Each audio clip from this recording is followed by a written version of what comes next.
So this is joint work with Ang Chen from Rice University and Ling Fan from University of Pennsylvania. So in this talk, I'm going to show you a new way to diagnose a particularly tricky class of problems. Let me start by showing you one example that happened on Google Cloud.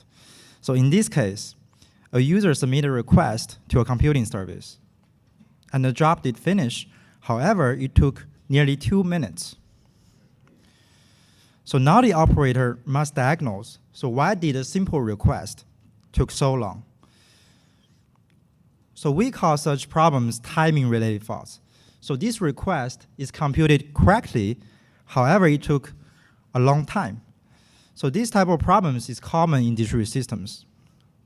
So among instances disclosed by Google Cloud, such timing-related faults accounts for more than 1/3 of all problems. So let's see what existing tools can do in our scenario. So tracing systems such as Debugger can record information at runtime, and later on, you can use this information to follow the request throughout your system. For example, in our motivating scenario, the trace tree produced by Debugger will show that a request arrived at a computing service. It triggers RPC to the storage backend.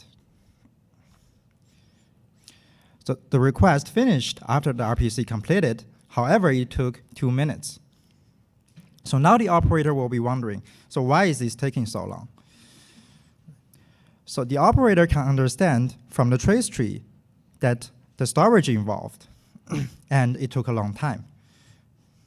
However, it is still unclear why the RPC took a long time. Similarly, we can try other tools. For instance, provenance-based debuggers can produce more detailed and causal information than trace trees. But if we apply provenance to this particular scenario, the answer still does not explain why the storage RPC took such a long time. In both of these cases, existing tools can show that some events happened and when they happened. However, they cannot explain why a particular event took a long time. So what is the reason behind this? Let me explain this with a real-world example. Suppose we have a cup of coffee, and what the existing tools can do is that it can explain where did this cup of coffee come from. So it does so by showing the functional causes. So these are the causes that affect the occurrence of the observed symptom.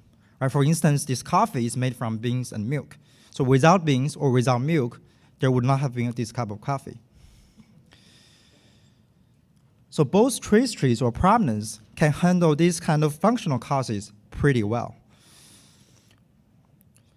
However, what if the question is, why did Bob get this coffee so late? So to answer this question, reasoning about only functional causes is just not enough. If you look at only the beans and the milk, it's still unclear why this coffee was so late. The real root cause may be that there were a lot of people in the coffee shop and you were just behind them. Tracing trees or provenance does not capture such temporal causes. They do not capture causes that only contributed in terms of timing.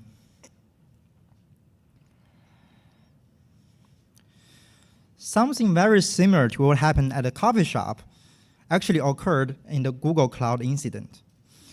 The real root cause is that there was a misbehaving maintenance service. It sent a large number of RPCs to the same storage backend that the computing service is using. And as a result, the computing request was very slow. However, if we look at the outputs from trace trees or from provenance, the actual root cause, the maintenance service, is not even in the output. Both of these classes of tools will actually miss the actual root cause. Well, because they do not capture temporal causality. So in this work, we have developed a way that can track both functional and temporal causality. To support it, we have generalized provenance to temporal provenance.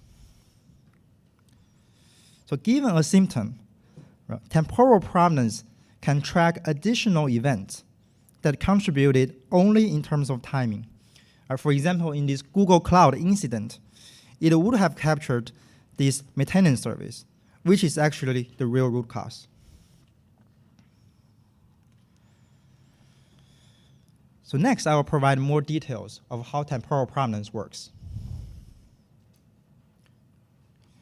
So first, a little bit of background about provenance. So provenance is a well-studied concept that originated in a database community.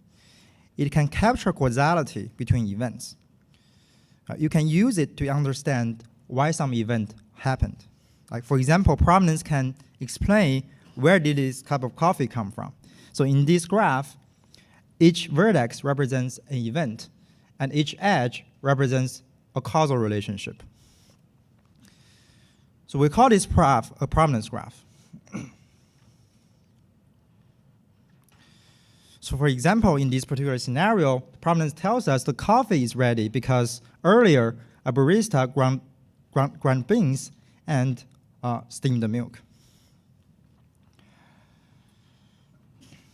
The concept of provenance has been applied to distributed systems and has been used in a number of recent diagnostic tools. However, classical provenance does not capture temporal causality. So how do we actually capture temporal causality? To answer this, we first need to understand what information is missing by classical provenance. So remember the Google Cloud incident. The computing response is delayed by multiple maintenance jobs. So here is what classical provenance will produce. It will produce multiple separated provenance graphs. So each graph will describe how a computer request or a maintenance job executed. So what actually caused this compute response to be so slow? It is actually due to sequencing. Right? So each of these computer requests or maintenance jobs actually triggers RPC to the same storage backend. These RPCs queued on the storage backend, and as a result, they must execute in sequence. For example, RPC-D from the computer request must wait for the RPC-C from the maintenance job. However, such sequencing information is absent in classical provenance. So each computer request or maintenance job has its own provenance graph, and they are disconnected. So how to address this? The key technique is to introduce what we call sequencing edges to provenance graphs. So these edges represent ordering constraints between events. So consider a RPC service as a FIFO queue. Right? A sequencing edge will exist between two RPCs if one directly precedes the other in the queue. The key benefit of adding sequencing edges to provenance graphs is that the provenance of the slow compute response now includes additional events, which only contribute in terms of timing. And these events is exactly the actual root cause.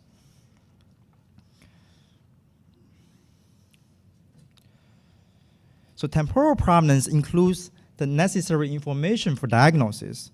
However, given this information, it is not always clear to human investigator as to which events contribute how much delay. There were simply too many vertices, and each one of them may contribute different amounts of delay. It would be nice if these events are actually annotated with how much delay they contributed. So what should the annotation look like?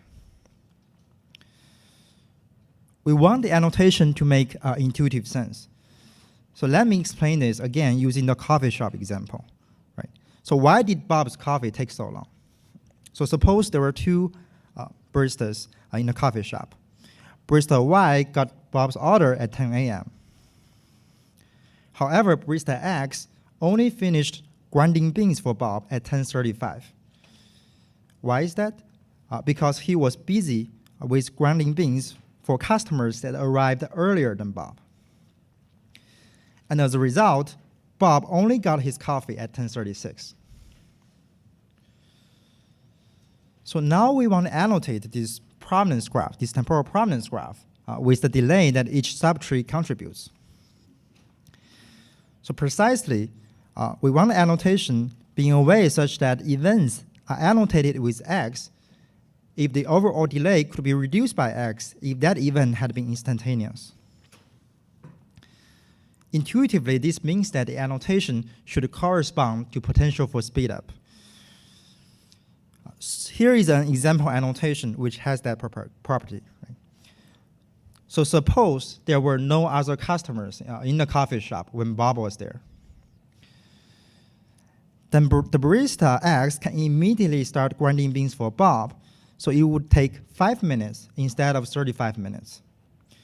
And as a result, Bob would have gotten his coffee 30 minutes earlier.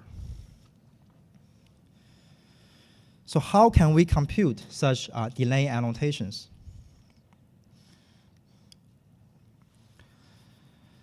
Our first rule will divide the delay among functional dependent conditions in order in which they are satisfied. So what does that mean? So the entire delay interval for getting coffee to Bob is from 10 to 10:36. So we need to divide this interval among all the dependent conditions. Ground beans is the first satisfied condition. So it gets the interval from 10 to 10:35. 10:35 is when beans for Bob were ready. Steamed milk is the second satisfied condition. So it gets the remaining interval from 10:35 to 10:36. So note that there may be alternative ways of dividing the delay between different conditions, such as critical path analysis. However, they either are not directly applicable to temporal provenance, or the annotations they generate does not correspond to potential speedup. You can find more details in the paper. The second rule in our algorithm will attribute the remaining delay to predecessors along the sequencing edge. So in our example, this rule is useful when we recursively annotate the subtree that explains ground beans. So the total delay for ground beans is from 10 to 10:35. So grinding beans for Bob himself actually only took 5 minutes. The remaining delay from 10 to 10:30 is attributed along the sequencing edge. So basically, this time is spent on grinding beans for customers that arrived earlier than Bob. So we can apply the above rules recursively on the provenance graph.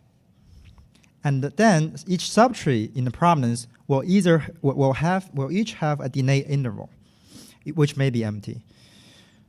So we can then annotate each subtree with the length of its delayed interval. This length is the subtree's delay contribution. So in this example, if we follow the subtrees with the most delay contributions, we can see that the coffee was late because the barista was busy with earlier customers. So in our formal model in the paper, we have defined what potential for speedup means. We have also proved that temporal provenance annotations satisfy this definition. To make temporal provenance even more readable, we have developed additional techniques that prunes and aggregates parts of the graph. Right? You can find more details in the paper. So next, I will share more details of how we evaluated temporal provenance.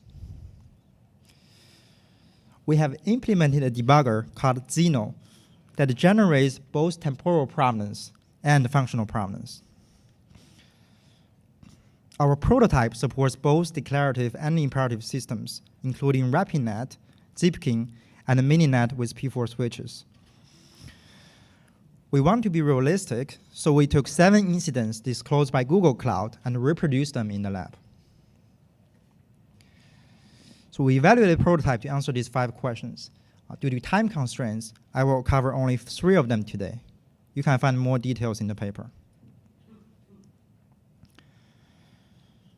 So first, what does the provenance actually look like? Right? What does Zeno produce? To answer this, let's look at what Zeno produces for the Google Cloud incident. So why did the request take so long to complete? So Zeno tells you that the request took so long because the computer response was delayed. It was delayed because the storage RPC was very slow. And then by following the subtree with significant contributions, we can see that the RPC was slow because there was a large number of RPCs from a maintenance service. And this exactly captures the actual root cause, the misbehaving maintenance service. So in all our cases, Zeno can capture off-path root causes even when they contributed only in terms of timing.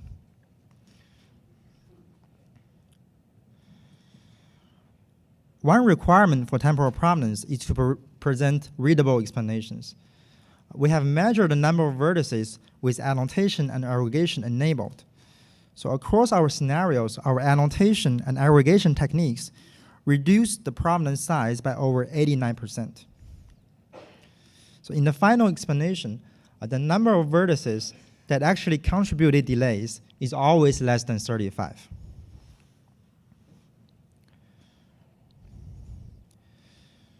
Before I summarize, how long did it take to generate temporal provenance? We have measured the turnaround time of querying Zeno debugger. In all our scenarios, it took less than 10 seconds to answer the query. To summarize, our goal is to diagnose timing-related faults. So we approach the problem using temporal provenance. And we have validated that our debugger Zeno can capture both functional and temporal root causes with reasonable overhead. Thank you.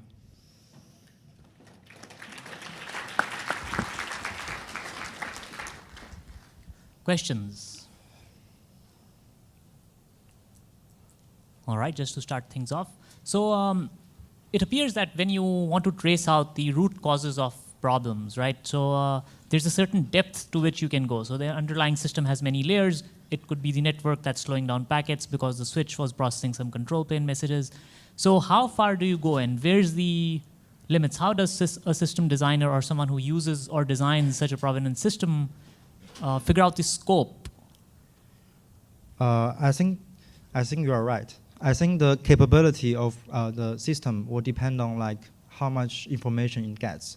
So if the operator like provides more information at fine-grained granularities, I think the system will provide more detailed explanations.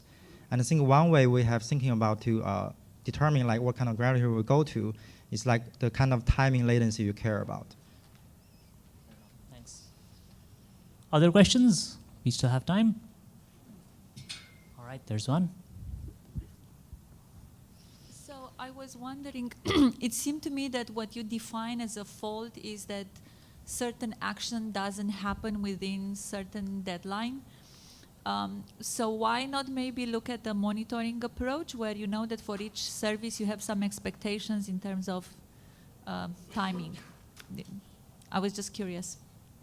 Yeah, I think the question is why we not rely on monitoring. I think monitoring is very useful when we want to detect a problem. For example, for this particular service, you have an SLA, and then you can say like, when it exceeds SLA, we will trigger some tickets. But I think the focus of our work is the diagnosis of the problem. So after you receive this ticket, how do you determine like where is the root cause? Okay. Thank you. All right, one more. So how do you distinguish slowdowns due to failures or problems from things that are just workload dependencies, right? So if your network is congested and things are slow, that's not really a problem. So what does the system point out in these cases? I think the system does not differentiate between like whether it's a problem or is normal. So it just presents a faithful explanation of what happened. It's up to the operator to determine whether this is normal or not. All right. If there are no further questions, let's thank Yang again.